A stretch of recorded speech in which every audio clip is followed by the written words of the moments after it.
Donc, 2024, une année de combat et de victoire. Une année de combat et de gloire. Une année de combat et de bénédiction. Une année de combat, bien-aimé, et de réussite. Pour dire que s'il y a combat, il y a aussi mort des ennemis.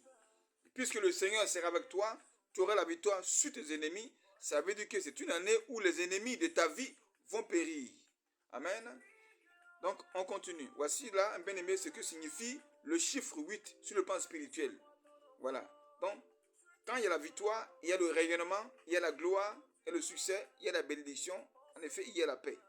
Donc, tout à l'heure, on va décomposer, voilà, comment est-ce que les 12 mois de l'année aussi, bien-aimés, seront ton partage, selon le chiffre 8. Toujours dans le chiffre 8, quand on explique, on va aller maintenant sur l'année 2024. Toutes les années, bien-aimés, selon Psaume 65, voilà. Selon le Psaume 65, voilà, versets 12 à 14, la Bible dit ceci. On dit, Dieu couronne l'année de ses biens et ses pas versent l'abondance. Les plaines du désert sont abreuvées et les collines saintes d'allégresse. Les pâturages se couvrent de livres, voilà. Et les vallées se révèlent de froment. Les cris de joie et les chants qui retentissent. Donc, toutes les années, bien-aimées, sont couronnées. Toutes les années sont couronnées d'un thème.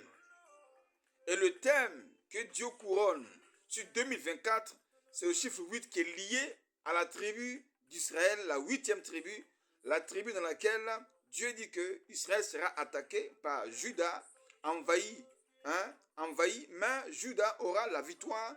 Juda va finir par avoir la victoire sur ses ennemis. Amen. Donc, l'année est couronnée par un thème. L'année est couronnée par une vision. L'année est couronnée par un plan. L'année est couronnée par un projet. L'année est toujours couronnée par quelque chose. L'année est couronnée, bien-aimé, par une volonté de Dieu.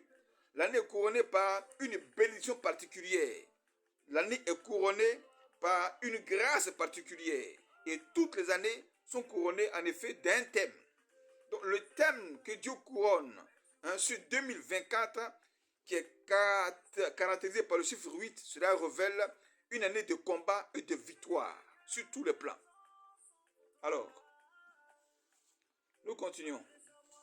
Comme je dis, je ne vais pas durer, on va aller tout droit au but.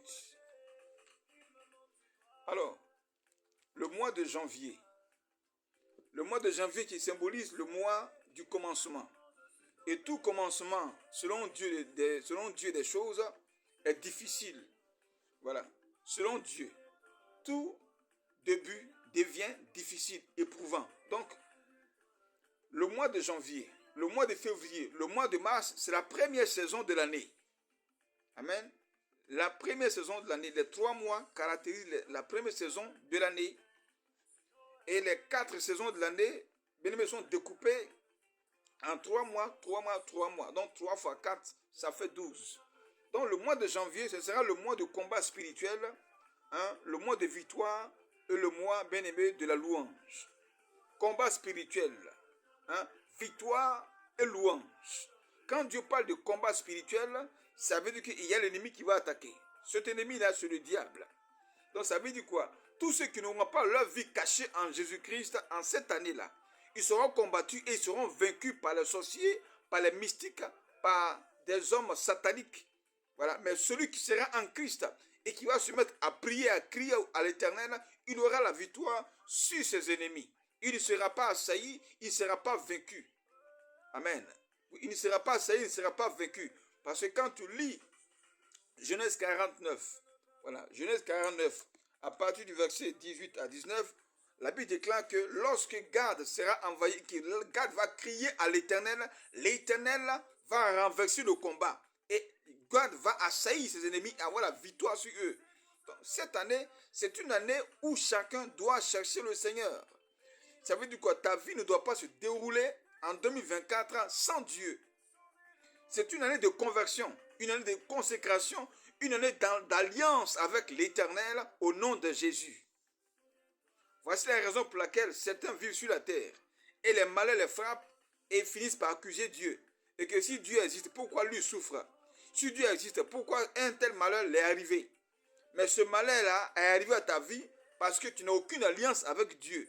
Et Dieu ne sauve sur la terre que ceux avec qui il a une alliance. Mais tu n'as pas d'alliance avec Dieu et tu veux que Dieu fasse des choses sur ta vie. Amen. Donc, un temps de combat spirituel. Quand du combat spirituel, il y a le jeûne, il y a la prière. Donc, une année de prière et de jeûne que tu dois mener pour avoir la victoire sur tes ennemis. Pendant que tu pries et que tu jeûnes, le Seigneur met le combat à l'état spirituel. Donc, tu as ta part de combat à mener et Dieu a sa part de combat à mener. Ça veut dire que si tu ne dis rien, tu ne parles pas, tu ne fais rien spirituellement, Dieu également ne fera rien. Voici la raison pour laquelle Jésus a dit que si tu frappes à la porte, on t'ouvrira. Tu demandes, on te donnera. Tu cherches, tu trouveras. Dieu n'est pas un bandit ni un brigand qui rentre dans ta maison pour te dépouiller. Il n'y a que de bandits, de brigands qui viennent dans ta maison à l'improviste pour te voler sans te prévenir. Donc, une année de combat spirituel, de victoire. Et quand il y a victoire, bien aimé, il y a la louange. Donc, c'est une année où tu vas témoigner de la puissance de la main de Dieu dans ta vie. Voici, bien aimé, 2024 par rapport au mois de janvier. Le mois de février sera, bien aimé, le mois où la mort des ennemis et les échecs des ennemis vont suivre. Pourquoi? Parce que si tu as combattu et que tu as la victoire et que tu es en louange, c'est que l'Éternel a vaincu tes ennemis. Cela veut dire quoi? Cela revient pour dire que beaucoup de sorciers aussi dans les familles vont périr en cette année. Beaucoup de méchants vont périr en cette année. Beaucoup de jaloux vont périr en cette année. Beaucoup de ceux-là qui travaillent dans le monde spirituel et satanique pour détruire la vie des autres, surtout de ceux qui seront en train de prier, de jeûner, de chercher la foi de Dieu, je vous préviens que l'Éternel va frapper. Amen. Oui, Dieu va juger.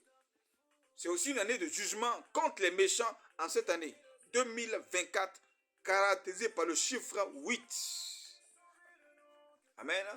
Une année où Dieu va frapper beaucoup d'ennemis, beaucoup de sorciers, beaucoup de ceux-là qui ont le cœur endurci et qui veulent faire du mal. Amen. La mort des ennemis, échec des ennemis. Cela veut dire que tous les plans sataniques que les gens vont mettre en place contre ta vie, l'Éternel, bien-aimé, les conduira à l'échec. Sera voué à l'échec.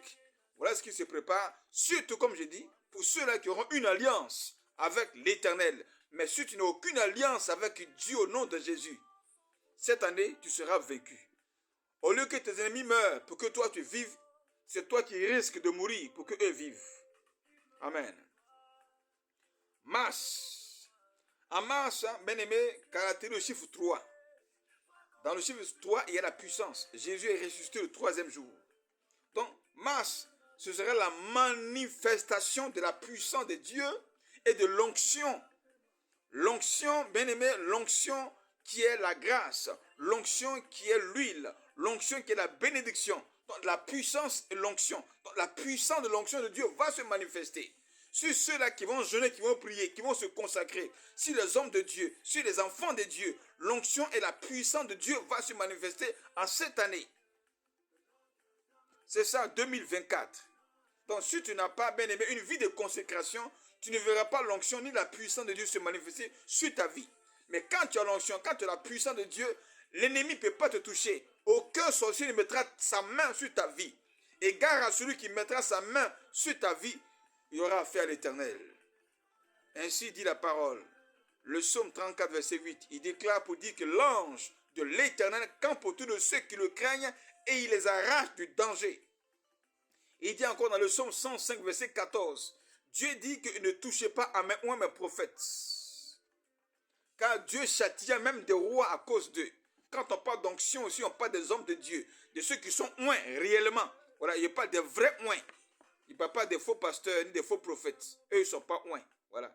Ils ont une onction satanique. Je parle des oints de Dieu, de ceux que Dieu s'est choisi, avec qui il travaille. Véritablement, si tu as touché un homme de Dieu en cette année,